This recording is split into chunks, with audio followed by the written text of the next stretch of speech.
Hola, muy buenas tardes. Muchísimas gracias a ustedes, a todos y a todas por acercarse y hacerse nuevamente eco de este ciclo que dimos en llamar Coliseo de Poesía Aventuras del Verso Argentino. Es un ciclo que coordinamos con la querida compañera y amiga Roxana Artal, ausente desde hace unas semanas por felices motivos de reciente maternidad, pero por supuesto juntos pensamos y concebimos cada uno de los encuentros, más allá de que ya no pueda estar aquí. El ciclo tiene como objetivo, siendo como es esta institución, una biblioteca nacional, tratar de revisar la obra de aquellos y aquellas poetas de distintos puntos de la Argentina, que por distintos motivos no tuvieron en su momento la repercusión, la lectura, la circulación que sus obras merecían, o que si en su momento la tuvieron, injustamente dejaron de estar presentes. De ese modo, cada tanto nos damos el gusto de hacer homenajes, cuando es posible, con la participación de gente que ha conocido a los y las poetas homenajeadas y homenajeados, o que han revisado y conocen minuciosamente sus obras.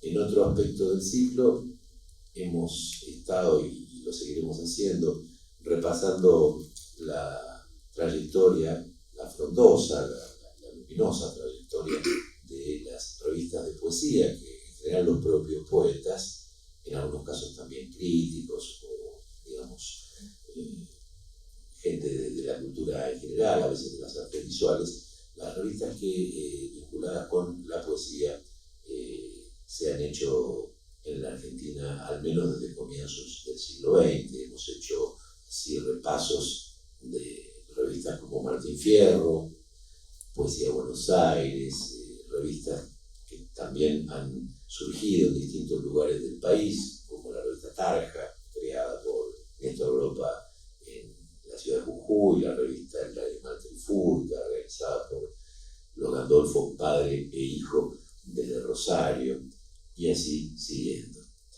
Y otro de los ejes de este ciclo tiene que ver con, para no quedarnos solamente, más allá de las necesidades de esos rescates en el pasado, con una serie de discusiones que le planteamos a distintos participantes provenientes del campo de la poesía, pero también del campo del pensamiento, de la cultura, de las artes, y que tienen que ver con preguntas que permiten ponernos al día, o al menos ofrecer una muestra de algunas opiniones acerca de cuestiones que tienen que ver con la circulación actual de la poesía, a través del libro, de las redes, de las librerías, de los suplementos de cultura, o de otros espacios que han ido transformando esa circulación que tradicionalmente solo tenía que ver con el libro como objeto privilegiado. Discusiones que tienen que ver sobre cómo es posible traducir en la Argentina, enseñar poesía en la Argentina, si es que es posible enseñarla, enseñar a escribirla, enseñar a leerla.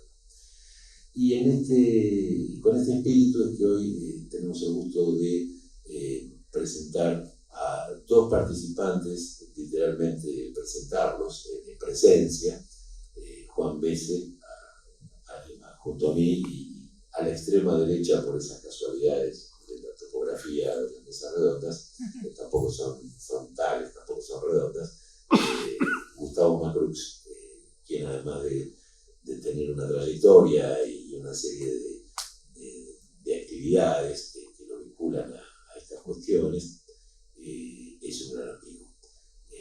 La pregunta básica de hoy es: ¿cuál es la relación que tiene la poesía con la filosofía?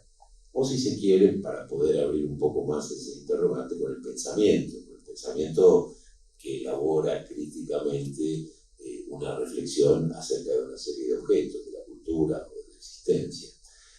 A la presencia física, al menos eso parece, de Juan y de Gustavo, se va a sumar la presencia a través de dos breves videos, de unos 10 minutos cada uno, de otro gran amigo y alguien con una trayectoria que lo liga desde varios lugares a esa relación de poesía y filosofía, que es Lucas Soares. Lucas se encuentra por motivos personales desde hace un tiempo en Italia y tuvo la amabilidad, para no quedar fuera de esta conversación, en la que me parecía que era muy interesante que él participara, lo mismo que a Roxana, mi compañera del ciclo, de grabar y enviarnos esos videos. Yo les comento primero, para aquellos que no lo tengan presente, algunas de las razones por las cuales me pareció pertinente que Juan, Gustavo y Lucas participaran de esta mesa. Juan Besse, nacido aquí en Buenos Aires en 1964, es antropólogo, profesor e investigador de la Universidad de Buenos Aires y de la Universidad Nacional de Lanús. En los últimos años editó, en colaboración con María Graciela Rodríguez, el libro 16 de junio, Bombardeo y Masacre, Imágenes, Memorias, Silencios, publicado en 2016, y junto a Cora Escolar, Políticas y Lugares de la Memoria, Figuras Epistémicas, Escrituras, Inscripciones sobre el terrorismo de Estado en la Argentina en el año 2019. Y ha publicado además su primer libro de poesía el año pasado, que se llama Un Dios Suplente. Gustavo Macrux nació aquí en Buenos Aires en el año 62, es psicólogo, profesor e investigador de la Universidad Nacional de Lanús. Entre otras cosas que su pudor le impide mencionar, fue becario de la Lund University de Suecia en el año 2009, es animador sociocultural y doctor en salud mental comunitaria, y ha publicado en poesía también un libro este mismo año que se llama Peligra lo desea. Lucas Soares, nuestro colaborador de hoy a distancia, nació también aquí en Buenos Aires en 1974. Es poeta, filósofo, publicó entre otros libros de poesía El río Ebrio en 2005, El sueño de las puertas en 2006, Roña en el año 2013, La sorda y el pudor en el año 2016, libro que recibió el primer premio de poesía del Fondo Nacional de las Artes, y entre otros El poeta y el buey en 2021. Es doctor en filosofía por la Universidad de Buenos Aires e investigador del CONICET. Ha publicado libros, artículos y ensayos sobre precisamente las relaciones entre filosofía y poesía en la filosofía griega y además su recepción en la filosofía moderna y contemporánea. Dirige la colección de filosofía, la revuelta filosófica de la editorial Galerna. Para comenzar, dado que la exposición de Lucas ha tenido toda la prolijidad de alguien que tiene que atenerse al espacio obligado, limitado de un video, vamos a empezar por compartir ese primer tramo de los dos que nos envió Lucas, porque tiene la claridad obligada de alguien que, como decía, tiene que atenerse estrictamente y que además no tiene la posibilidad de la interlocución. Hola a todos y a todas, espero que se encuentren bien. Mi nombre es Lucas Soares y quería empezar agradeciendo el convite a Roxana Artal y a Guillermo Saavedra, a quien conozco desde hace décadas, cuando a mis 20 años empecé a trabajar como librero en la mítica Gandhi de la calle Corrientes, y a quien admiro por su trabajo poético y como crítico en revistas como Babel y Las Ranas, entre otras. Un placer también para mí compartir esta y estar ahí para poder intercambiar opiniones después de las presentaciones de cada uno, pero lamentablemente me encuentro en el exterior. Les comento brevemente la estructura que pensé para mi presentación, dividida en dos grandes partes. En la primera me interesa tratar de ofrecerles, a partir de algunos ejemplos filosóficos, una respuesta afirmativa a esa pregunta de si hay poesía en la filosofía. Y en la segunda parte me voy a ocupar de la pregunta inversa, ¿no? La de si hay filosofía en la poesía. Y para eso, a partir de algunos tópicos tratados por algunos filósofos, me interesa mostrarles que para la poesía también es posible abordar, desde su registro, por supuesto, algunos de esos tópicos de los que se ocupó la filosofía. Y para esto último, en la segunda parte, me voy a apoyar en algunos textos de poetas, sobre todo de poetas argentinos y algunos extranjeros. Empecemos con la primera parte. para responder esa pregunta, diría inmensa, que hoy nos convoca, ¿no? La de si hay poesía en la filosofía, una buena puerta de entrada puede ser la de repasar alguna de las tantas fases o momentos de la relación entre poesía y filosofía, ¿no? Que es una relación que tuvo a lo largo de la historia diferentes configuraciones que pueden, desde un punto de vista esquemático, muy esquemático en general, dado el poco tiempo con el que cuento, reducirse a tres grandes fases o momentos que me interesa destacar especialmente en función de nuestro tema. En primer lugar, una fase o momento que llamaría de identificación o de copertenencia entre poesía y filosofía, ¿no? Por ejemplo, en pensadores presocráticos de los siglos VI y parte del V a.C., como Heráclito, Genófanes, Parménides, Empédocles, pero también en un poeta y filósofo romano del siglo I a.C. como Lucrecio, que es autor del famoso poema científico de la naturaleza de las cosas, ¿no? Entonces, algo que a veces se nos pasa desapercibido, sobre todo porque solemos creer que la filosofía nació en Mileto como un discurso racional, argumentativo, demostrativo, decía algo que se nos suele pasar desapercibido, es que la filosofía surgió más bien en Grecia bajo el amparo de la forma poética. Porque las grandes preguntas de la filosofía empezaron con estos pensadores presocráticos que de alguna manera lo que hacían es traficar filosofía a través de la forma poética. Pensemos, por ejemplo, en los poemas filosóficos de Genófanes, de Empédocles y de Parménides. Pensemos también en el tono poético oracular de la sabiduría aforística de Heráclito. Los fragmentos que conservamos de estos primeros pensadores están, por otra parte, plagados de metáforas, de analogías y de apelaciones a figuras de la tradición mitopoética de la Grecia arcaica. Esa Grecia de Homero, Hesíodo, de los grandes poetas tradicionales, que ubicamos entre los siglos IX y VIII a.C., ¿no? Pero estos primeros filósofos, esto es lo que me interesa destacar, no apelaban al registro poético para hablar de los dioses olímpicos y de su relación con los mortales, como lo hacían, por ejemplo, Homero y Hesíodo, sino que estos primeros filósofos apelaban al registro poético para hablar del ser, del logos, de los cuatro elementos, o sea, de los principios que para ellos regían el cosmos. Entonces, en esta primera fase podemos decir que efectivamente sí hay poesía en la filosofía, ya que la amalgama que se produce entre poesía y filosofía en los fragmentos que conservamos, ¿no?, de los presocráticos es tan fuerte que es imposible desunirla. Miren, solo para poner un ejemplo, les leo este fragmento de Heráclito, que es el fragmento B93, que dice: el Señor, cuyo oráculo está en Delfos, no dice ni oculta, sino que indica por medio de signos. Entonces, fíjense el estilo oracular que, importado desde Delfos, Heráclito elige para transmitirnos su pensamiento. Es un pensamiento que indica por medio de signos. En griego eso se dice semainei, que se puede traducir como enigmatizar. Y enigmatizar es justamente lo que hace la palabra poética, a mi modo de ver.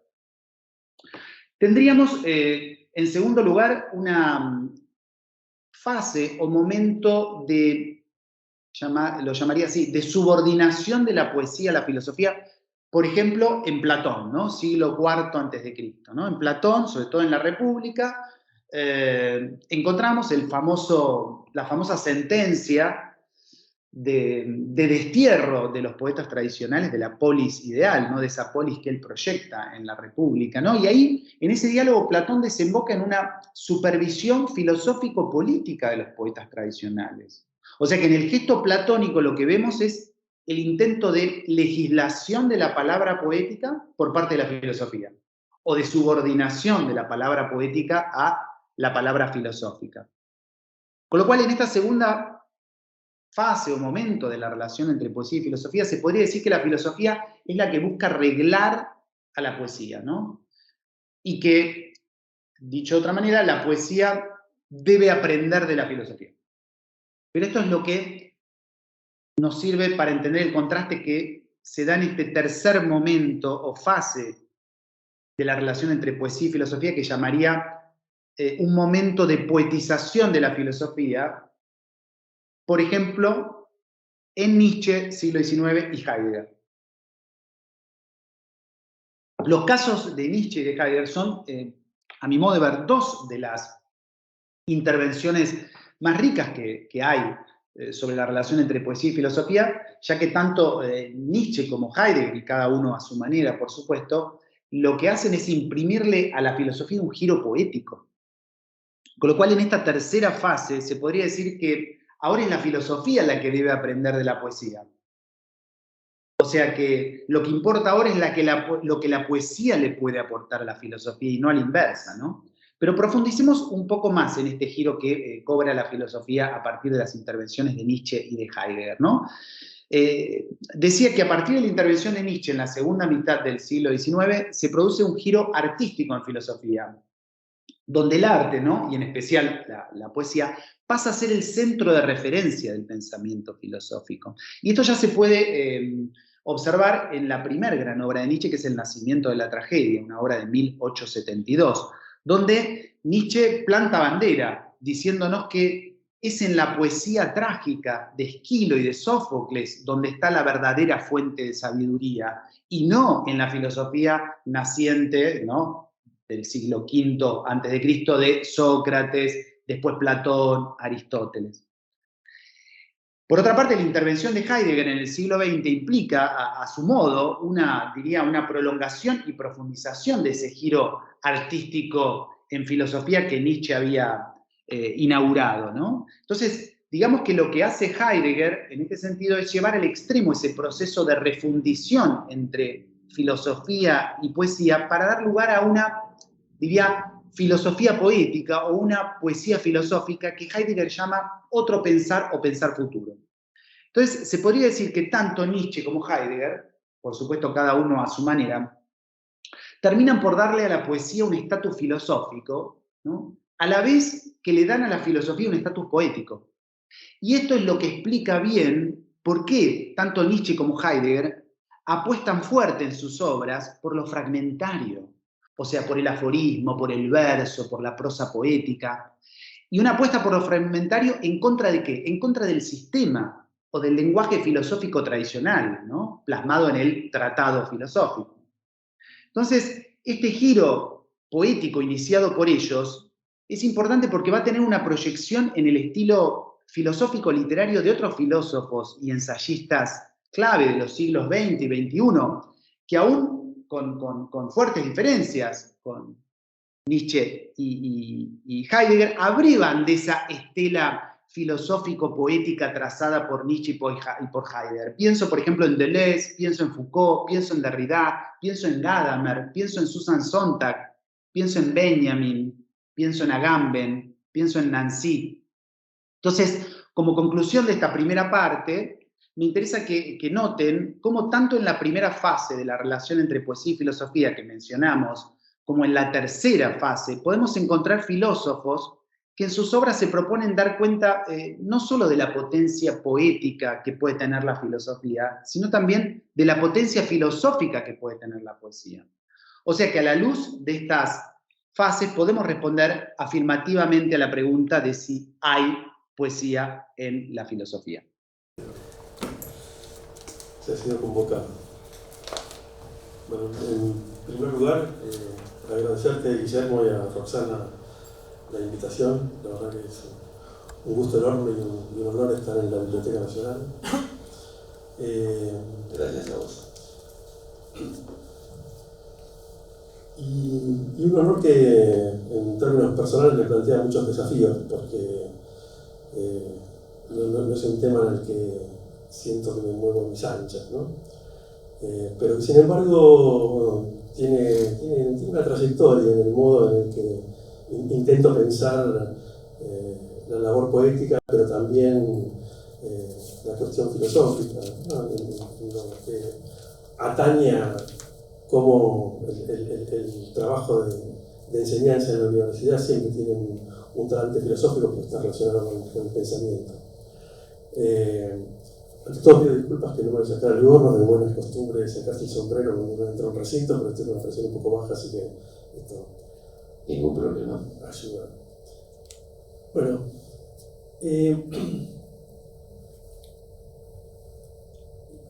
la intervención de Lucas ha sido extraordinaria en el sentido de, bueno, le da como un marco simbólico y una respuesta contundente a la primera de estas preguntas, que son preguntas sencillas en su factura, pero complejas, ¿sí? En lo que hace a elaborar una respuesta.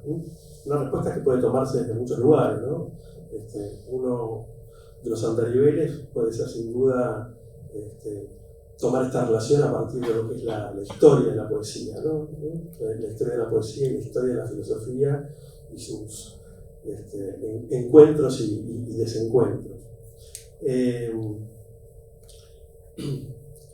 Cuando escuché, o cuando leí, mejor dicho, la pregunta en el inicio, bueno, inevitablemente esto condujo a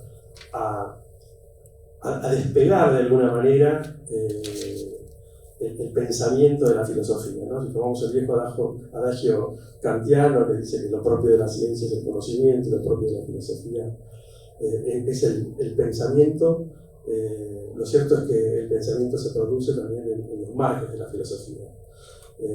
Y este ejemplo que trajo Lucas, es decir, la perspectiva de Nietzsche, la perspectiva de Heidegger, como dos perspectivas filosóficas que pueden tener este sesgo intercambiable, ¿no? De poética filosófica, de filosofía poética, tiene esta característica de abrir la puerta a una serie de pensadores que los manuales han indicado como antifilósofos, ¿no? Sí, yo sumaría personal y modestamente, ¿no? Esos nombres que mencionó Lucas, que es el de Kierkegaard, ¿no?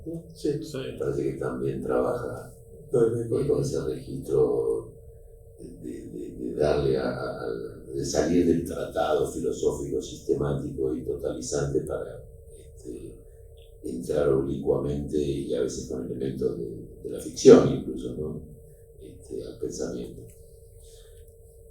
Y en ese sentido, bueno, la llamada antifilosofía no es una lógica de paradigmas, es decir, suprimir la filosofía, una sustitución sin resto, sino entender que el pensamiento hoy en día discurre por algo que supone pensar desde la filosofía, con la filosofía, contra la filosofía, pero nunca sin la filosofía, porque la filosofía ya, hasta los grandes sistemas filosóficos han devenido como significantes amos, ¿no? Queremos que los pensamos, pero no están pensando a nosotros todos los días, ¿no? Bueno, atento un poco a la historia del ciclo y este rescate de poetas que tal vez no han tenido tanta resonancia, no sea porque su obra se ha publicado en otros países o porque han vivido en el exilio. Bueno, se me ocurrió un modo de interrogar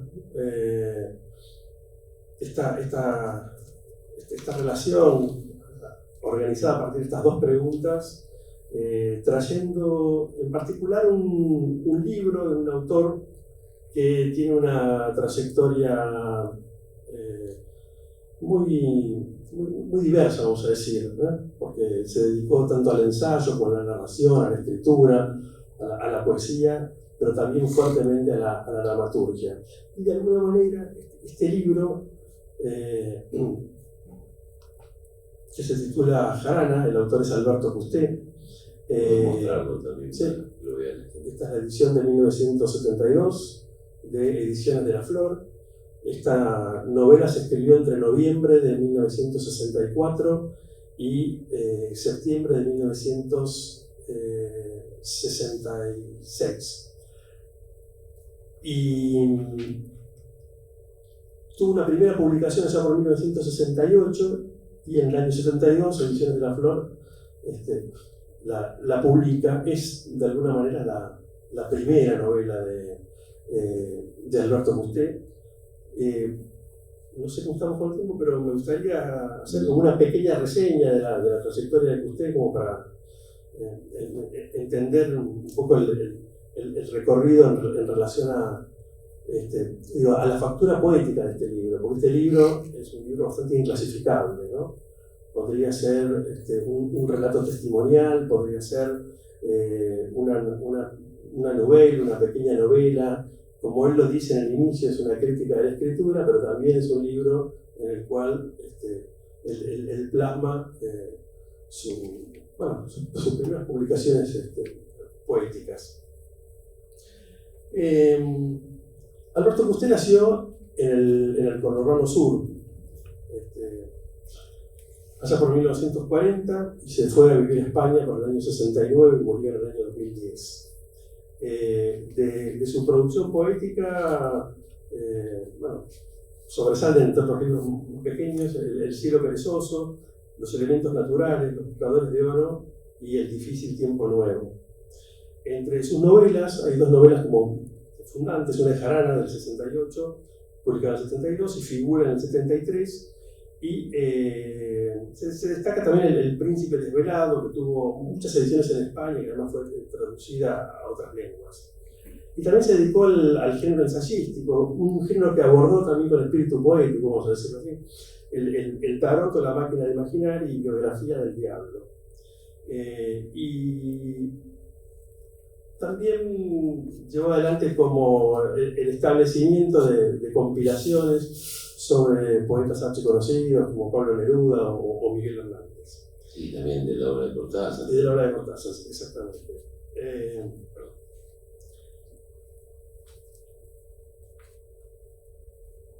En el momento en el que se produce la escritura de este libro, hacía muy poco que él venía de llevar adelante una serie como de innovaciones, de dramaturgias, que también tenía una conexión así muy potente con la poesía. Dirigió el grupo de teatro, el Teatro de la Peste, que tenía su locación en el Instituto de Estela.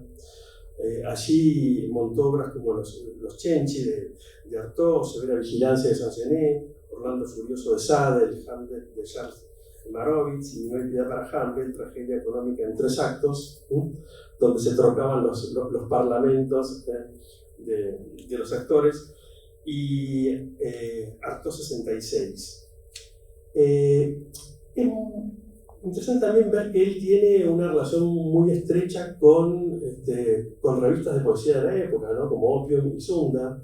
De hecho, en este libro aparecen fragmentos o poemas completos de miembros de esas revistas, como pueden ser Martín Micharvegas, conocido como Poli Micharvegas, y Jenny Sicardi. Estuvo también vinculado a todos esos encuentros que se cosieron en el año 66 en el Mimo Arte Bar, organizados por Alfredo Andrés y Daniel Barros, ¿no? Directores de la publicación porteña Cuadernos de Poesía, junto con el movimiento Diagonal Cero, ¿no? de La Plata, ¿no? de Vigo y de Pasos, ¿no? Donde hubo muchos intercambios de distintas disciplinas y donde el propio Alberto Custé hizo una puesta en escena de A Fuego Lento de Alfredo Andrés. Es decir, está vinculado a estas vanguardias un tanto underground, ¿no? de los años 60, y además tiene una formación que está relacionada con el conocimiento, en los términos relativos a la época, de toda la cultura beatnik y el desembarco de escritores norteamericanos que además también aparecen como citas acá en el libro. Bueno, hasta aquí es un poco el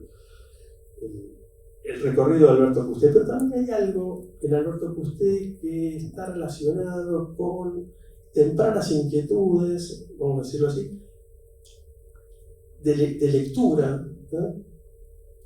de nombres que hoy han quedado muy en el olvido, o que son simplemente nombres que dan cuenta de que hubo empresas filosóficas de esa magnitud, grandes revistas, como puede ser la revista Occidente, estoy hablando concretamente de Ortega y Gasset. Y esto es una de las vías de entrada a la poética de Jarana, Y el traer el nombre de alguien que se ha preocupado por la relación entre filosofía y poesía, que es María Zambrano, ¿no? Una ensayista, Y además poeta también. una poeta y una filósofa, que además se reconoce abiertamente discípula de Ortega y Gasset. Recuerdo hace muchísimos años, hace como 30, leí un artículo en el Viejo Topo de Gutiérrez Girardot, un artículo muy despiadado sobre Ortega y Gasset, donde decía que no quedaba nada en pie de su sistema filosófico. Todavía no había llegado el momento de la revisita, digamos, de la obra de Ortega y Gasset. Dice, pero no queda nada, ni siquiera su prosa primorosa y brillante. Y hoy podría afirmar que en parte se ha equivocado, ¿no? Porque esa prosa primorosa y brillante reverbera en una obra como la de María Zambrano, en una obra como la de Javier Marías y en tantos que hoy como retoman ese guante.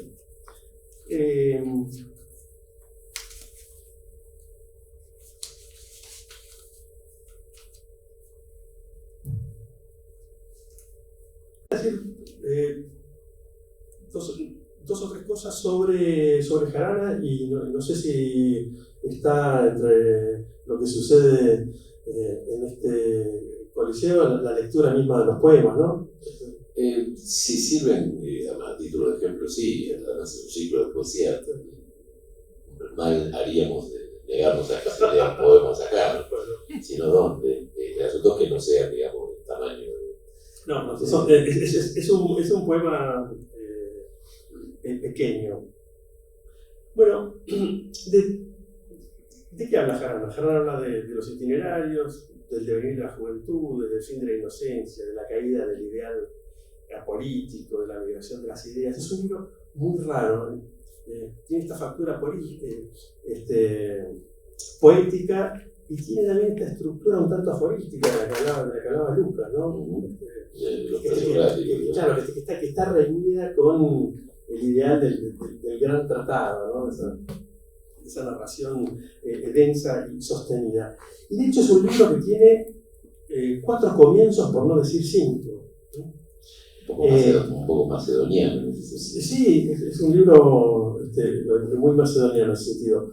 Porque arranca con un autoinforme o contratapa, donde él dice que Jarana propone una crítica a la escritura. Como una nota de color, Jarana es una palabra incierta, probablemente de origen quechua, ¿no? Pero que aparece en textos españoles a fines del siglo XVIII. Y luego de este autoinforme, lo que sigue es una parte que dice, para empezar, donde termina esta historia. Donde está claro que, bueno, Alberto Pusté no está siendo historicista, no piensa que el sentido viene del pasado, sino que es historizante, está tratando de leer esa historia desde las encrucijadas del presente. La tercera presentación del libro es un poema que se titula De nada vale si no tiene swing. De que publicamos un fragmento en el programita que tiene el público. Es un poema que no es mucho más largo del fragmento, pero que da cuenta de todas estas reverberancias de lecturas anteriores a ese contacto tan estrecho con las vanguardias de los 60, ¿no? La parte siguiente dice boceto de la protagonista, porque la protagonista de la novela es una mujer, es Eloísa, que Eloísa es una escritora, es una escritora de cuentos eróticos, es una escritora que ha publicado una novela muy preciosa por Tusquets, La Creciente, su nombre es Susana Constante, ¿no? Y finalmente tiene un prólogo que ha sido escrito por él.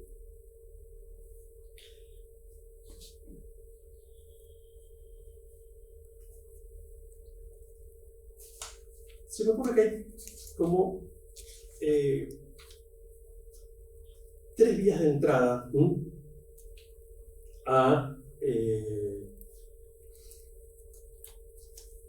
jarana.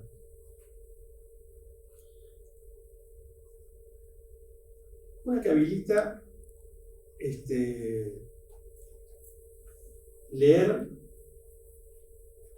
lo que María Zambrano dice sobre la relación entre filosofía y poesía,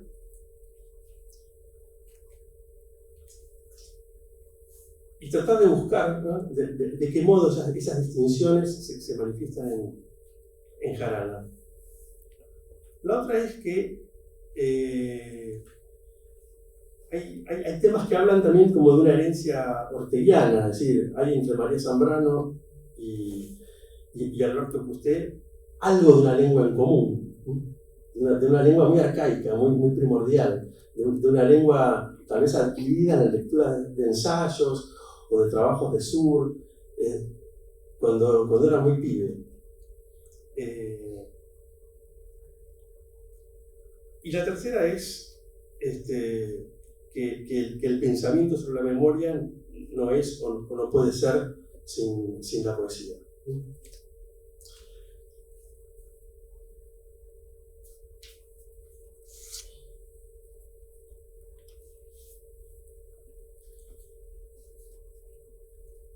Voy a leer entonces dos fragmentos de María Zambrano.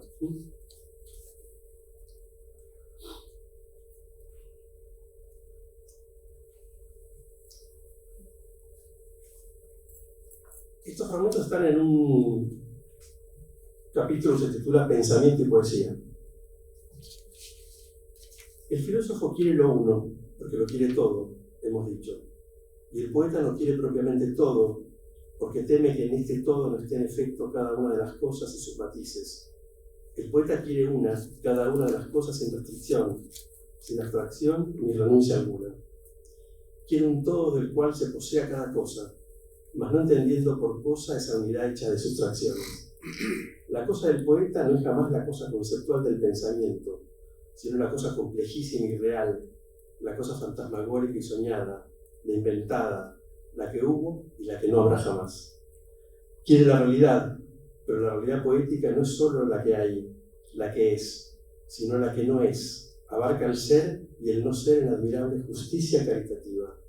Pues todo tiene derecho a ser hasta lo que no ha podido ser jamás.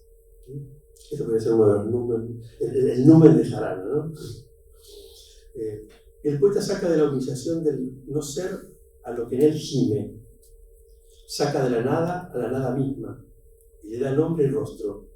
El poeta no se afana para que de las cosas que hay, unas sean y otras no lleguen a este privilegio, sino que trabaja para que todo lo que hay y lo que no hay llegue a ser. El poeta no teme a la nada. Bueno, uno puede pensar que en jarana, y concretamente en este poema que forma parte de la presentación, hay una tensión, ¿no?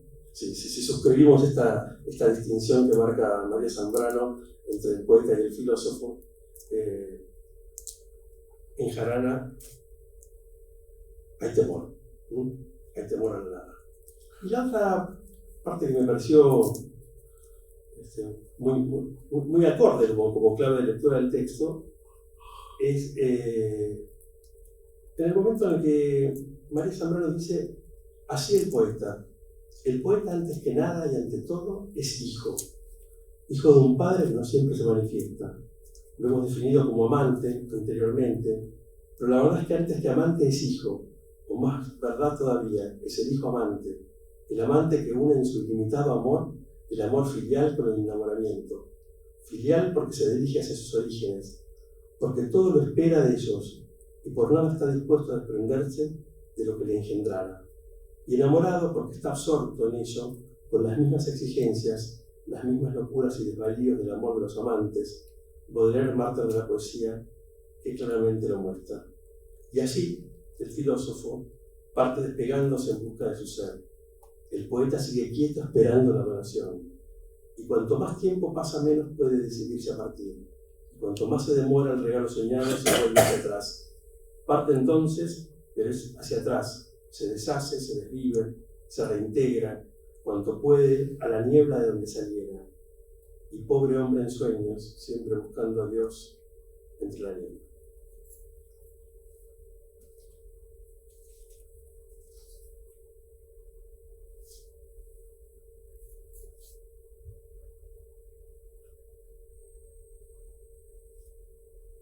Una respuesta a la pregunta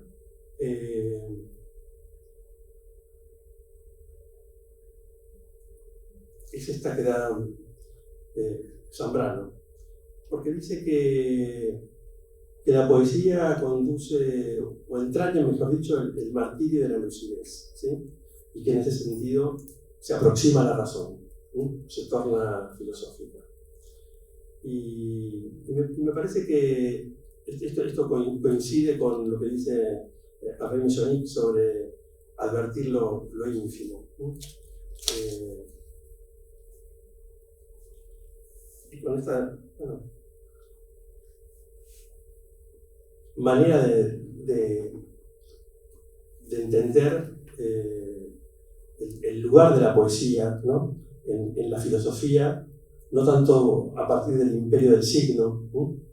Como diría el general Lacan, el significante es necio, sino a partir del ritmo, ¿no? Y son precisamente estos dos poetas que me mencionaba Lucas, más la mención de Kierkegaard y algunos otros más, bueno, los que abren un modo, ¿no? de introducir el ritmo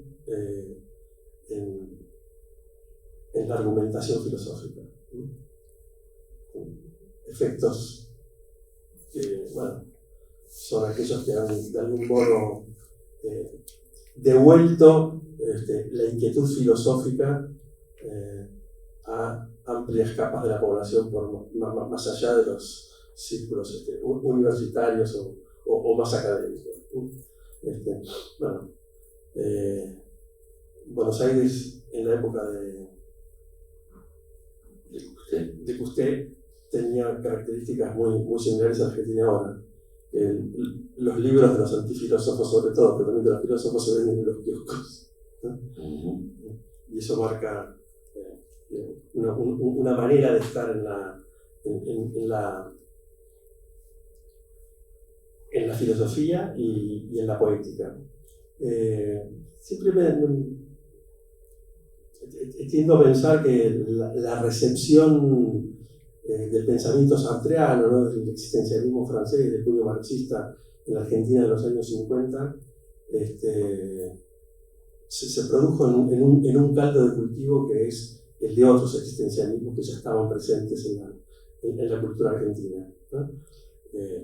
Tal vez aquel que pudo traficar un Ortega o la lectura de Unamuno, ¿no? Y que dieron como resultado una aproximación así como muy criolla, muy local. Y herederos de otro lado de Kierkegaard también. Sí. De ciertas inquietudes, digamos, que establece la agonística, por así decirlo, en relación a la existencia que introduce Kierkegaard en el pensamiento. En algún momento, no sé si yo me perdí, pero ibas a leer el poema de Wolfgang. Sí, el poema me inhibí. Pero justamente yo te autoricé. Sí. No es que yo sea el autorizador, pero me pareció bien que lo hiciera.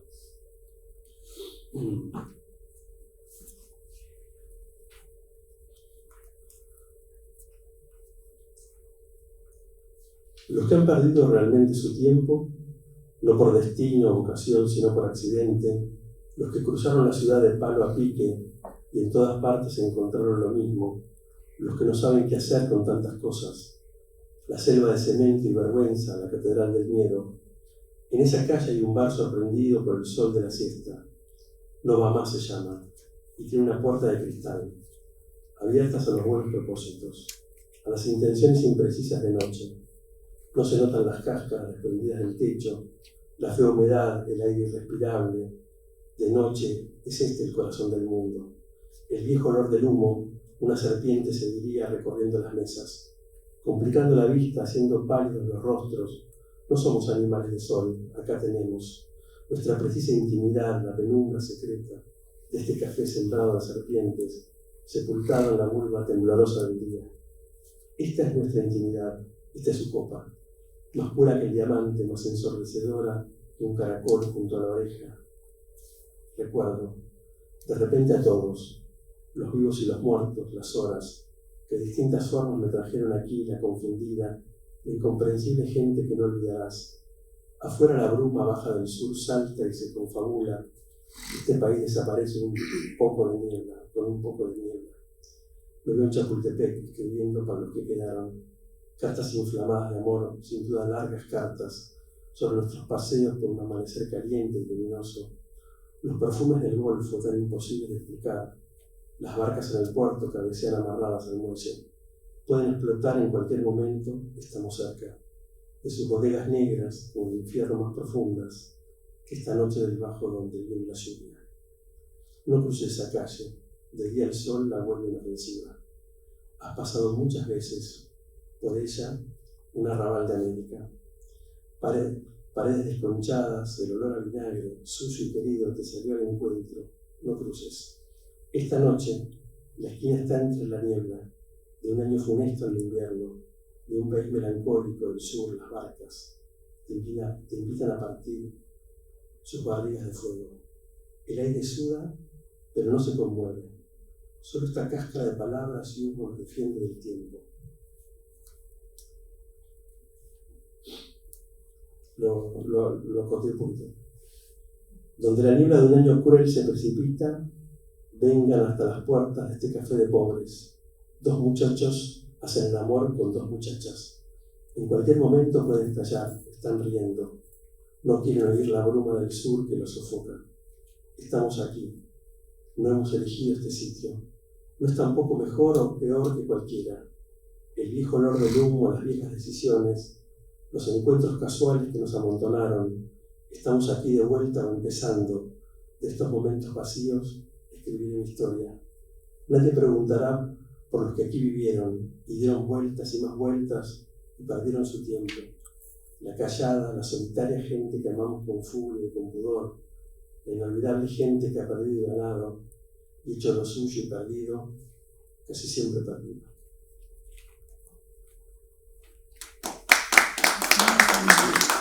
Muchas gracias, Juan, por haber transformado más esta mesa de actualidad en un implícito homenaje a la obra de Alberto, que por el hecho de haberse quedado viviendo de aquel lado del charco, acá se lo olvidó bastante, siendo que en España fue muy reconocido. Incluso todos los libros de ensayos que vos mencionaste fueron libros muy importantes. El libro sobre el tarot y la biografía del diablo, que se llaman, fueron libros que tuvieron ediciones y además traducción, libros muy reconocidos.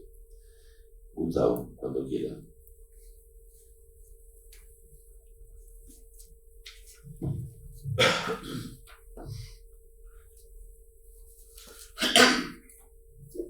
Bueno, buenas tardes. Gracias por estar, gracias Guillermo. Buenas tardes, Juan. Bien, lo mío parte de una confusión estructural, que yo nunca sé si estoy leyendo poesía o filosofía, cuando leo poesía o filosofía. Me pasa así hace unas 3 décadas más o menos, que me la paso leyendo poesía y filosofía. El tema es que tengo que trabajar, me dedico soy profesional de la salud mental y soy docente universitario, por lo cual no tuve más remedio que encontrar herramientas en mi trabajo para poder entender algo de lo que me pasaba a mí leyendo poesía y filosofía, porque en realidad me ha aburrido, me ha impactado, después no tanto, que leyendo poesía estoy pensando conceptos de filosofía, y leyendo filosofía encuentro poesía de poetas, digamos, ¿no? Por supuesto que no podría hablar en términos de universales de la poesía y la filosofía, es muy difícil pensar, tampoco como si fueran disciplinas, ¿no? Incluso las sabiendas que son 2 siglos que están instituidas en nuestra querida academia, ¿no? Sí, puedo intentar dar a conocer lo que me ha ocurrido a mí, cuáles son algunas de las claves que encontré para poder confundirme menos cuando leo poesía y cuando leo filosofía, ¿no? me ha pasado con varios autores, con varios poetas y con varios filósofos, en función del tiempo que tenemos y de la intensidad que me provocan algunos autores, he decidido privilegiar específicamente a unos pocos, ¿no? Intento responder también las preguntas que convocaron a esta mesa, ¿no?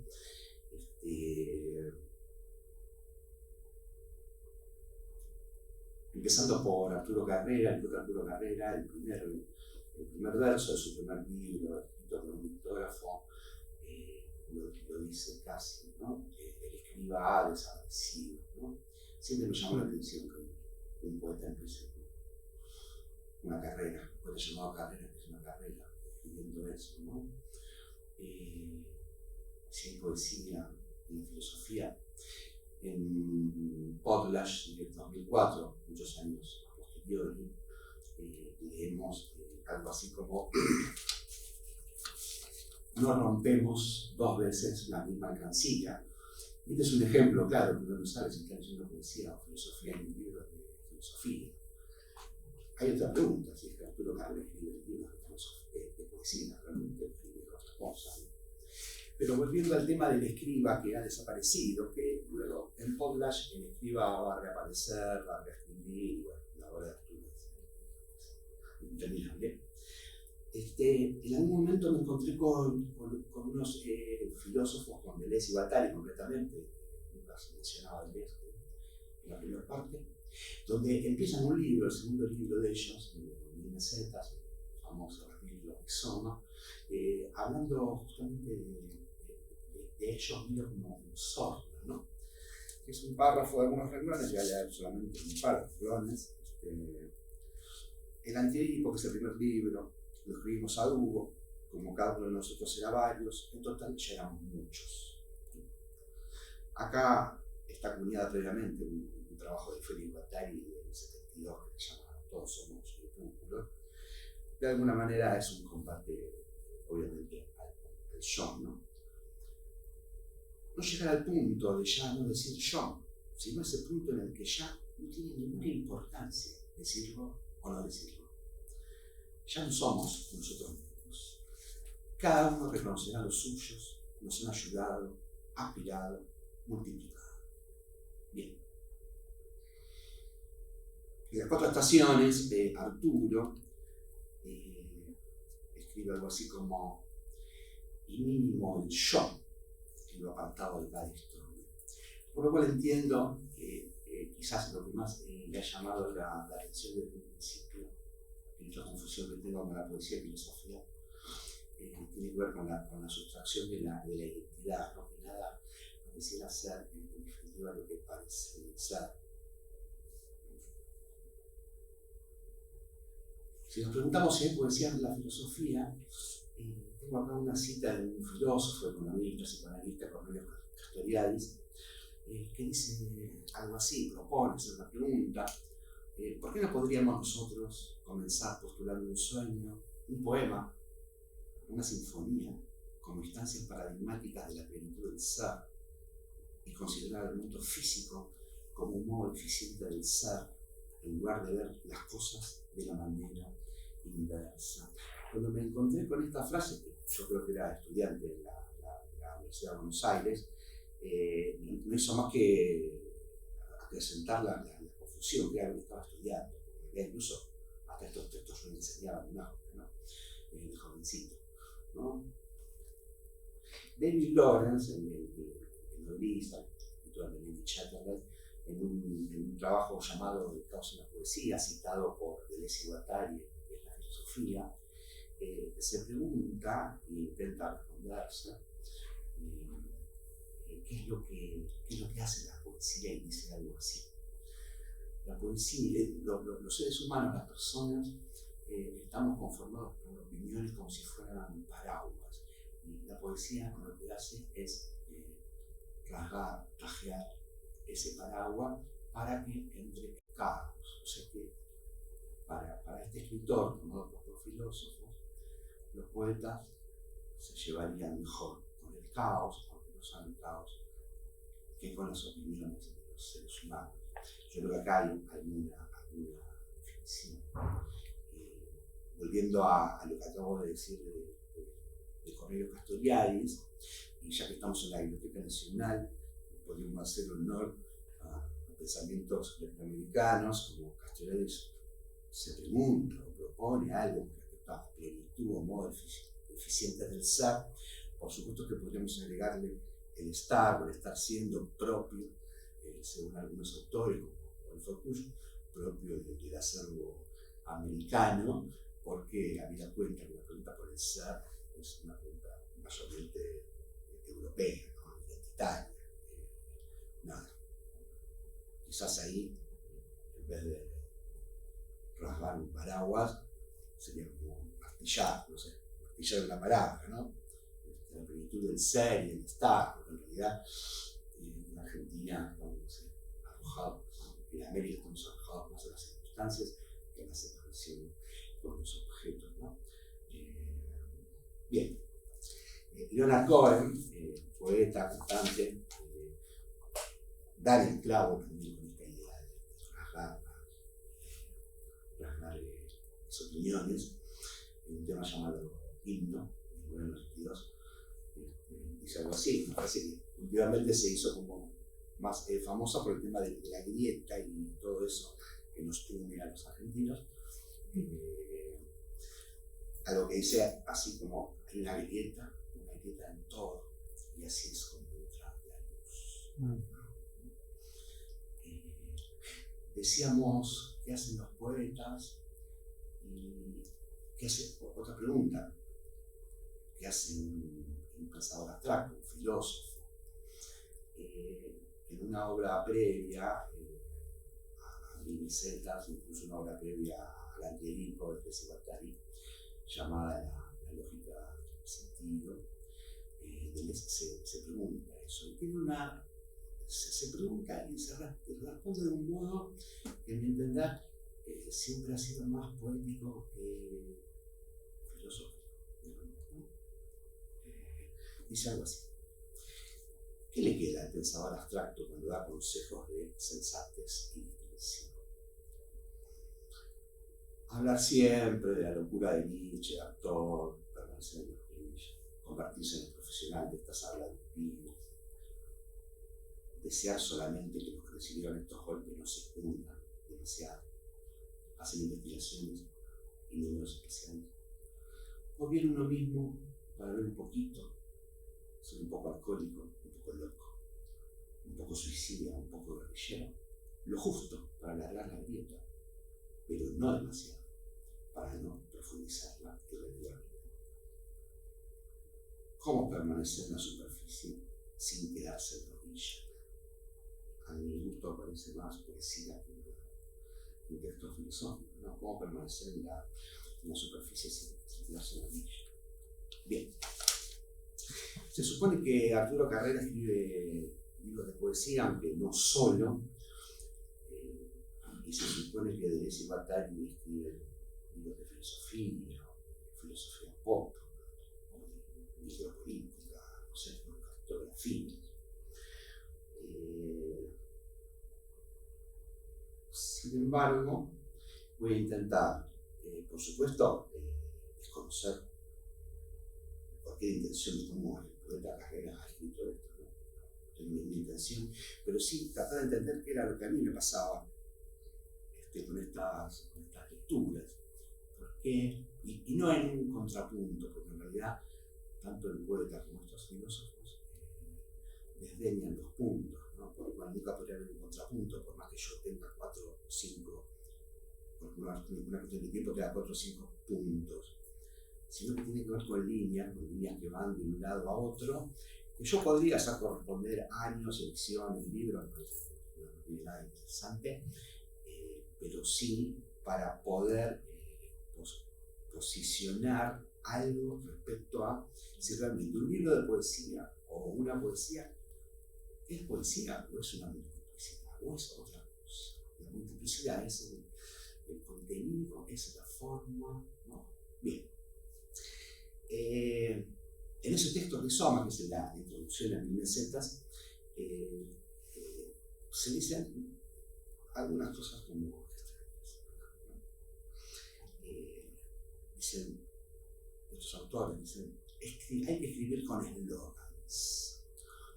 Hacer rizoma y no raíz. No plantéis nunca. No sembréis. Orad. En Podlash, el libro del gran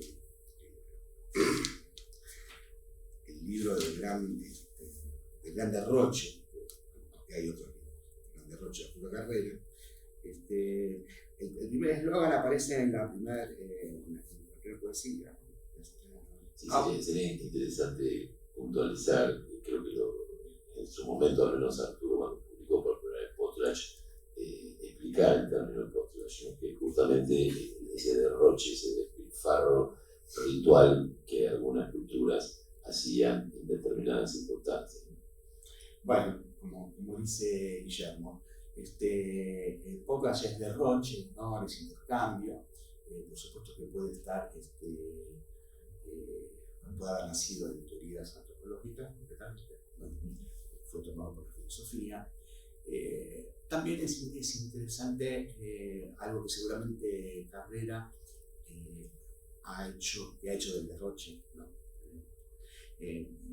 Saber que, por ejemplo, en los haikus hay una cuestión de puro derroche, ¿no? Concretamente, el derroche es tratar de enfrentar alguna cuestión dando y dando y dando. Y hay distintas soluciones, bueno, por supuesto, de otros autores, de otros filósofos, Matei, Rousseau. Llevaría un poco de tiempo. Un poco de tiempo en el sentido de Potlatch. Llevaría un poco de tiempo a hablar de todo esto. Una palabra que puede sonar un poco hermética. Sí. Es un término Wakyutu. ¿Un término? Wakyutu, que son los pueblos de la costa noroccidental que de ahí viene. llevan adelante el Potlatch, que es derroche, pero también es estrategia de generación de igualdad, es decir, todos partimos de cero cuando se ha producido como la quema del excedente. Volvamos entonces a Arturo de Muy bien. Potlatch. Bueno, decíamos que estos filósofos sí hay que escribir con eslogan, entonces volvemos a la primera página. Ahorra.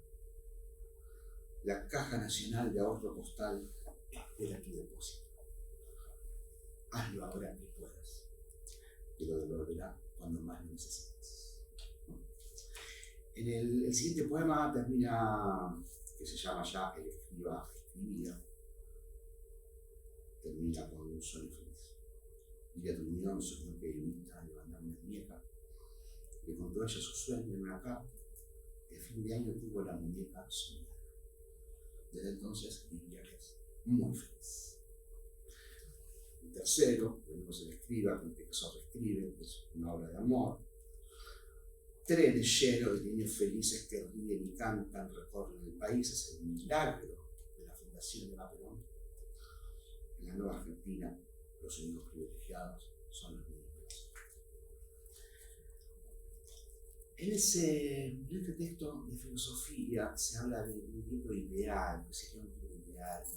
Un libro es una máquina que conecta, un libro ideal sería algo así como aquel que lo distribuye, todo en gran exterioridad, ¿no? Una sola página, una misma playa, acontecimientos vividos, determinaciones históricas, conceptos pensados, individuos, grupos, formaciones sociales. Me ha parecido un gran hallazgo las veces que lo encontré y a veces se me ha pasado de largo. En un poema de Potlatch llamado Río de la Plata aparece esto y en una semana, entre semanas tan negacionistas, no está mal de verso, en un poema llamado Río de la Plata. Ahora está lleno de cuerpos, de hermosos jóvenes que pagaron con su vida inocente el precio de otro marcado Potlatch. Bien.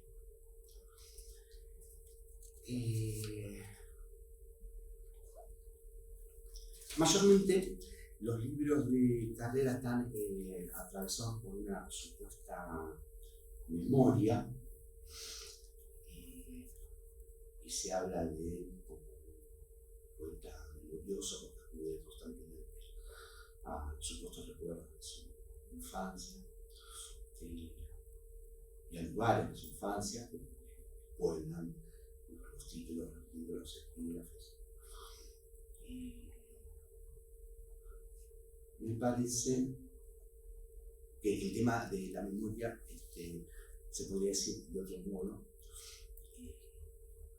porque en realidad en esa poesía, y esto lo dicen muchos autores y filósofos, ¿no?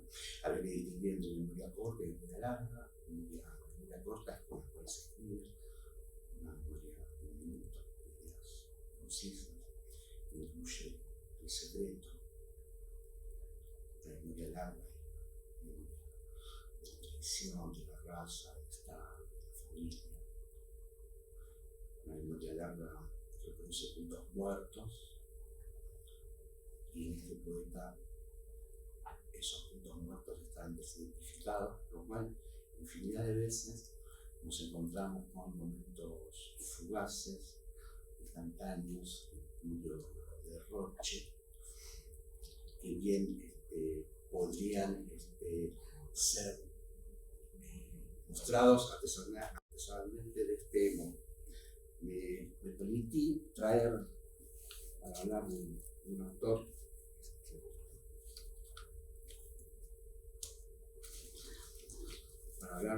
que me gustan tanto las negritas, las hostias, y los dientes, y los vueltos, y los intercambios, exactamente, Guillermo. Me permití traer algo que quizás algunos lo conocerán y otros no tanto. Eso se llama Simulcop. Estaba prohibido después. Sí, estaba prohibido. Tiene un estatuto ambiguo. Estaba Sí, prohibido. por algo Las existía. maestras también lo Sí. traficaban como una manera de resolver. En mi caso, yo nunca tuve un Simulcop de chico, porque era muy malo. Alguna vez habré ligado a alguno de un primo mayor, pero ya como que usado, ¿no? De todas maneras, quizás algunos no saben lo que es un Simulcop. Un Simulcop es una hoja de calco, que en ese momento se decía papel mantecoso, porque el queso, que hoy se llama cremoso, se llamaba mantecoso, y el almacén se envolvía con lo que se llamaba papel manteca, digamos, ¿no? Entonces, lo que hacíamos en el aula, yo a veces, bueno, daba algún compañero, como dejaba de decir, de algún primo, tomábamos esto y usábamos, este está sin usar, porque me han regalado hace relativamente poco tiempo, que tiene que ver con mapas, pero en calcos, pero son calcos. Sí, hay láminas Hay láminas de orografía, de la producción de agropecuaria, animales, de la flora y fauna la flora nacional, y fauna, los símbolos, tanto de los símbolos patrios. los símbolos patrios, tanto de Argentina como de India. ¿Por qué traje esto? Porque quedé como imbuido, ¿no?, de este espíritu de la cuestión del intercambio, y como tenía que trabajar en mi vida, pero además me gustaba leer filosofía y poesía, especialmente me gustaba jugar, lo que tuviera que hacer para trabajar es, o donde trabajo es intercambiar todo el tiempo juguetes, yo, máscaras, y una vez me ligué un Simulcop, ¿no? Usted que tanto, no, sería del padre, del abuelo, así, ¿no? Porque, bueno, daba clases al respecto, digamos, ¿no? Bien, ¿por qué? Ya, ahora el Simulcop. Porque siguiendo con el pensamiento rizomático, para terminar esta parte con la relación con Deleuze y Guattari, lo que proponen estos autores me parece que es algo, a mí me parece, que es algo que Arturo Carrera ha inventado infinidad de veces, que es la de escribir y luego sobre eso escribir como mapa y luego sobre eso ponerle el calco, como primero escribir y después calcar. Calcar su pueblo, las estaciones de tren, incluso todos esos personajes increíbles que aparecen en los libros de Carrera, que son personajes de pueblo. La escritura de Carrera es tan aristocrática como increíblemente comunitaria, digamos, ¿no? Entonces, por ejemplo, un libro llamado Las 4 estaciones, donde hay una cita de Deleuze, Carrera habla de las 4 estaciones de tren del pueblo de Prinda, donde debe ser, e incluso da las referencias de cada pueblo: habitantes, educación, producción, seguridad, ferrocarril. Pero nada de esto es como real, nosotros podemos recalcar lo que creo que produce la lectura de Carrera y de estos autores, de estos filósofos, es la desidentificación. Lo que se escribe está desidentificado, es como una hazaña también. Por lo cual, los eslogans que yo leí antes de la poesía de Carrera quizás no fueran eslogans. Y creo que, volviendo a lo que decía Deleuze, conocer un poquito de esto, un poquito de lo otro, un poquito de aquello, me parece que ser un poquito, un casi, algo molecular, es un modo de esquivarle completamente la identidad, y quizás ahí yo encontraré un consuelo para no poder confundirme más con la escritura de filosofía y poesía. Para terminar ahora, y quizás volviendo al Potlar, al de Roche, Arturo Carrera dice algo así como tener sencillo. Aunque bien podría ser, que también están polios, aunque bien podría ser un epígrafe de la teoría del derroche, o podría ser una mínima máxima de filosofía pop. Tener sencillo, que viva de nada útil, sino seguridad del sentido momentáneo. Imágenes que todavía se barajan en su mente con indecisas dudas, pero que le aseguran ser fugaces, intocables, con instantes de conformidad con la belleza. Cuerpos de relieve tenue y breve elocuencia, risas que estallan en el tintero de la cara.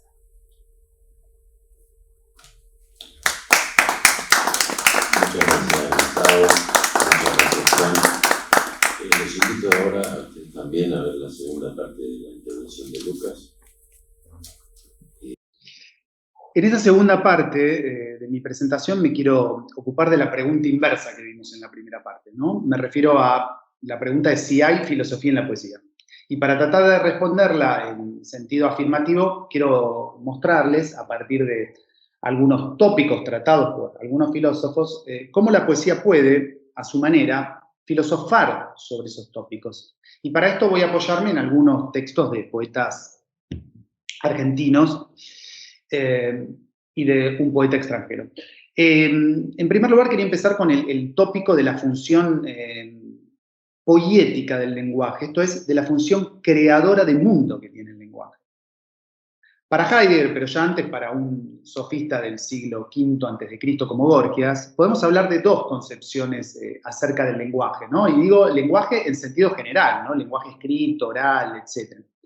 Por un lado, la concepción que podríamos llamar instrumental o técnico-instrumental del lenguaje, que entiende el lenguaje como un medio de expresión y de comunicación de la realidad o del mundo, ¿no? En este sentido, El ser humano sería un usuario del lenguaje. El lenguaje está a nuestra disposición. Entonces, hay algo que sería el mundo y un lenguaje a través del cual nosotros lo espejamos, esto es, lo representamos a través de signos, cifras, etc. Pero por otro lado tenemos una concepción trabajada por no solo la filosofía, sino también otras corrientes de pensamiento, una concepción que podemos llamar poiética, esto es, creadora del lenguaje. Poiética porque poiesis en griego quiere decir creación, pero también en sentido más estricto quiere decir poesía, ¿no? Una concepción creadora del lenguaje, ¿no? Una concepción creadora de mundo por parte del lenguaje. Entonces, desde esta concepción, el lenguaje sería el que es el dueño del ser humano, ¿no? El lenguaje es el dueño o usuario del ser humano. Y en este sentido, en primer lugar, tendríamos el lenguaje, y es el lenguaje el que crea, o a partir del cual se crea un mundo. Por eso Heidegger dice en diversas ocasiones, solo donde hay lenguaje hay mundo, solo donde hay lenguaje hay mundo. Y sobre todo él se concentra en ese lenguaje del arte, en el mundo que se abre o que acontece a partir del lenguaje del arte, fundamentalmente de la poesía y la pintura. Entonces, esta segunda concepción del lenguaje lo que nos viene a decir es que el lenguaje no es solo una gramática, sino, más fundamentalmente hablando, el lenguaje compromete una concepción del mundo. El lenguaje es un prisma, es una lente, ¿no? Que formatea nuestra manera de ver, que formatea nuestra manera de pensar, de sentir, de actuar, lo cual quiere decir que no solo somos usuarios del lenguaje, como solemos pensar, sino que somos también rehenes del lenguaje. Y esto lo saben y explotan muy bien, sobre todo los poetas, los que saben cómo ser rehenes del lenguaje, ¿no? Y la poesía, desde su registro, por supuesto, se ocupó de este tópico de la función creadora del lenguaje, abordado por diversos filósofos, ¿no? Miren estos dos ejemplos poéticos, ¿no? En una entrevista que le hicieron a Leonidas Lamborghini en el 2008, le preguntan, ¿cómo se pone a escribir un poema? Y dice Lamborghini, mira, uno ha llegado a ser instrumento de su instrumento. Entonces, ponerme yo, no. Se pone el lenguaje a través mío. En la misma línea, Raúl Zurita, poeta chileno, dijo en una entrevista que le hicieron en el 2016, la escritura es como el escenario de una lucha entre lo que tú quieres decir con la lengua y lo que la lengua quiere decir a través tuyo. Y creo que si se impone la voluntad del autor por sobre la voluntad de la lengua, generalmente es un fracaso. Entonces, un buen poema, desde estas perspectivas, sería en el fondo la mostración, ¿no?, de la tensión entre dos voluntades, la voluntad del lenguaje y la voluntad del autor. De esta forma, podríamos pensar que al escribir el poema, al escribir un poema es cuando el poeta hace aparecer un mundo, ¿no? Es ahí. Porque se trata de un mundo que el poeta no sabía que tenía hasta que se puso a escribir. Y es a partir de su, podríamos decir, poetizar, que el poeta da a luz un mundo hecho de lenguaje, o, podríamos decir, una visión lingüística del mundo. El segundo tópico que quería mencionarles es el tópico de la poesía como un bien peligroso, ¿no? Porque para diversos filósofos, como por ejemplo Nietzsche, Heidegger y Deleuze, cada uno con sus palabras, cada uno a su manera, entre otros también, la poesía no consiste en un mero testimonio de las percepciones y afecciones vividas por el poeta. Quiero decir, que para estos filósofos la poesía no pasa por la idea corriente del poema como mera expresión lingüística de una vivencia anímica, esa poesía entendida como diván, que está tan en boga en las redes sociales. No, no pasa por ahí. Porque esa forma de pensar la poesía es, digamos, inofensiva. Pero la poesía se relaciona más bien con el peligro. Y así lo pensaba Hölderlin, ¿no? Porque Hölderlin pensaba la poesía como el más peligroso de los bienes. Y de esto se encargó de reflexionar Heidegger, para quien Hölderlin era justamente el poeta de los poetas. Pero más allá de ellos, más allá de estos filósofos, ¿por dónde pasaría la peligrosidad del lenguaje poético? Veamos esto a la luz de algunos poetas argentinos, ¿no? En primer lugar, para mí la peligrosidad del lenguaje poético se relaciona con su capacidad de diagnóstico, ¿no?, de las condiciones de la época, pero desde la singularidad de la experiencia del sujeto poético. Y las condiciones de la época es justamente el título de un libro de Joaquín Januzzi, del cual seleccioné un poema que está en el díptico, un poema que se llama Fábula, que habla justamente de la singularidad estallada de un sujeto poético que, cito las palabras de Januzzi, entra en crisis con sus razones podridas y se da cuenta de que el cambio acontece en las pequeñas mutaciones permanentes del cielo y el polvo. Entonces, podríamos decir que la buena poesía puede hacernos rozar, como dice el mismo Januzzi, el hueso íntimo de las cosas, dice Januzzi en un diálogo con Bordelois. De aquí, a mi modo de ver, su peligrosidad, la peligrosidad de este lenguaje. En segundo lugar, podríamos decir que la peligrosidad del lenguaje poético reside en su capacidad, ¿no?, de hacernos ver la ausencia total de fundamento como esa verdad de la que tenemos que hacernos cargo. Y aquí podríamos decir que partiendo de la poesía, del trabajo poético, podemos encontrar a un filósofo contemporáneo como Nancy. Podemos también pensar esa ausencia total de fundamento como aquella intemperie sin fin de la que hablaba Juan L. Ortiz. ¿Se acuerdan en su poema Ah, mis amigos, habláis de rimas?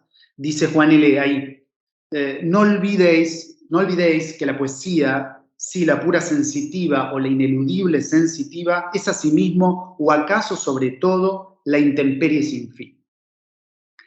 En tercer lugar, diría que la peligrosidad del lenguaje poético se relaciona con su capacidad de poner a la gramática en estado de incertidumbre. En este sentido, la poesía es uno de los registros, a mi modo de ver, más efectivos, ¿no?, para liberar al lenguaje de la gramática. O como diría Deleuze, para hacer tartamudear a la sintaxis. Y acá Diana Velesi dice algo precioso en un libro de ensayo que se llama La pequeña voz del mundo. Dice Diana, ¿cuál es el miedo a la poesía? La hija subversiva y díscola de la lengua produce un temblor, una sensación de pérdida de la tranquilidad o de estar extraviados en la producción de un acto creativo sobre el que nadie tiene control total, donde algo se entiende y algo se escapa, donde algo se universaliza y algo es recinto misterioso de la propia interpretación.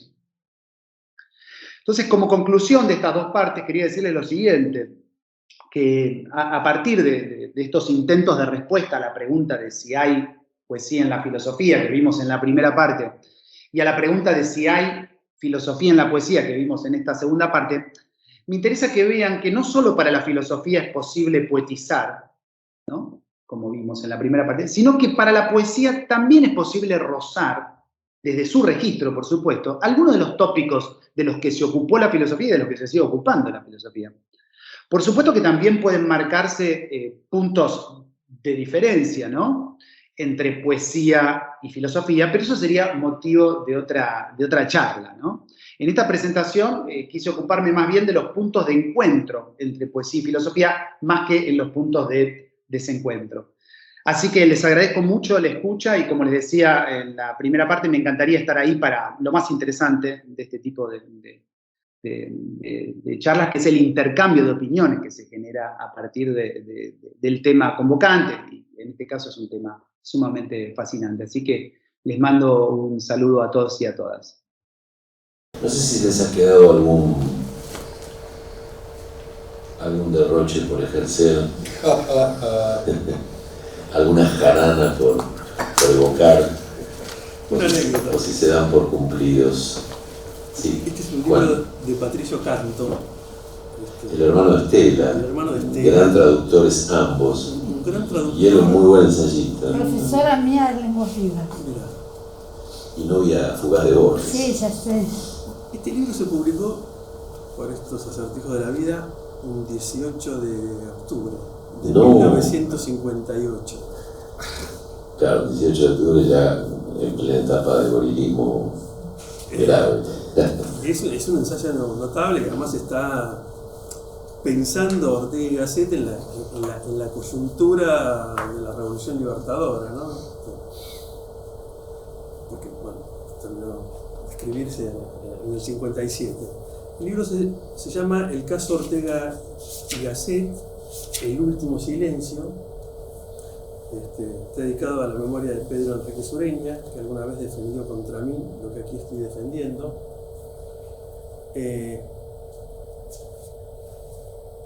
Y bueno, por un relevamiento realizado en algún momento, este es un libro que usted y dos amigos leyeron allá por el año 57.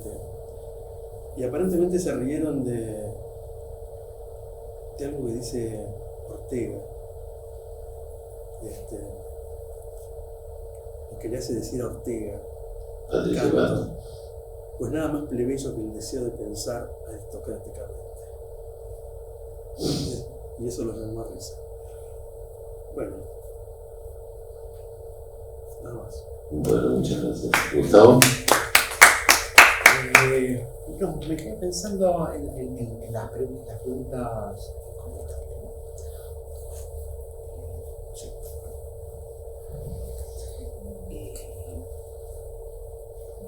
¿Cómo podría no haber relación con la poesía y la filosofía? Porque en realidad obedece como a una lógica la pregunta, cómo se formula, ¿no? Si hay, eso presupone que podría no haber. ¿Qué puede ser? ¿Qué puede ser? ¿Qué puede no haber? No, en principio me quedé pensando eso. Lo de hacer tartamudear a la sintaxis con escuchar de tocar siempre me ha resultado muy interesante. Sí, me imagino. Así que, Es interesante, vos, Juan, mencionaste al pasar un autor que está siendo tanto casi como Nancy recientemente leído y traducido, que es Henri Meilloni, que tiene esa teoría tan radical y que la poesía es fundamentalmente ritmo. Y creo que la filosofía también lo es, porque el pensamiento también tiene música. El pensamiento es una música de ideas y de incertidumbres y perplejidades que tratan de encontrar paz o todo lo contrario, de encontrar sus obras o de inquietarnos, como también mencionaba Lucas. Yo les quería agradecer a ambos, como a la distancia a Lucas y al público amable y atentamente presente, la generosa complicidad para no resolver nada, sino abrir el abanico de cuestiones que estas dos preguntas generan inevitablemente. Muchísimas gracias, en serio. Bueno, nos veremos ya a principios de noviembre, así que no tiene sentido que les anuncie ahora cuál va a ser esa fecha porque queda un poco lejos, pero seguramente va a ser un homenaje a un o una poeta de estos pagos. Muchísimas gracias. Yo quiero agradecerles a la mesa porque me parece un lujo que la Biblioteca Nacional tenga a las personas que designaron de ustedes. Así que muchas gracias. Bueno, gracias a vos.